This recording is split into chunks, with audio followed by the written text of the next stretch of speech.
Hi ka statement kawan ngai ikut kubuar mana? Bau dawa ba Arnes, not the BGP of the whole Meghalaya state. Te ngaku mu MLA baru member jaga coordination committee ngam TPA ya kata. Te kabangi juya suggest from time to time since we both MLA has been given the directive Napo Delhi, Napo party high command ban support the MD government.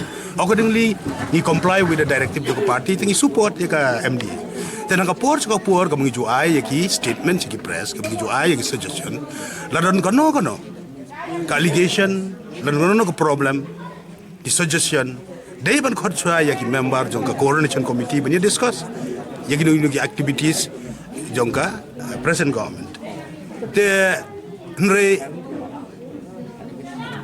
Andre kum kabolong ta ki ngi hulong habang ya phone para member jong ka state para ko imdudon batip monomonoru te shi tang barnes we arngut te kata kam de ka Meghalaya BJP ka Meghalaya BJP state te kada dari ka kam jong we arngut te wat kam ngi ki elected MLA ru klam ku jok tin chuai ka statement baun her chuki no home minister nga so ya Utiplan yung bangi doon hagawa. Mendon kono ka bangi ju yakran layarai ro coordination committee jok MDA ro.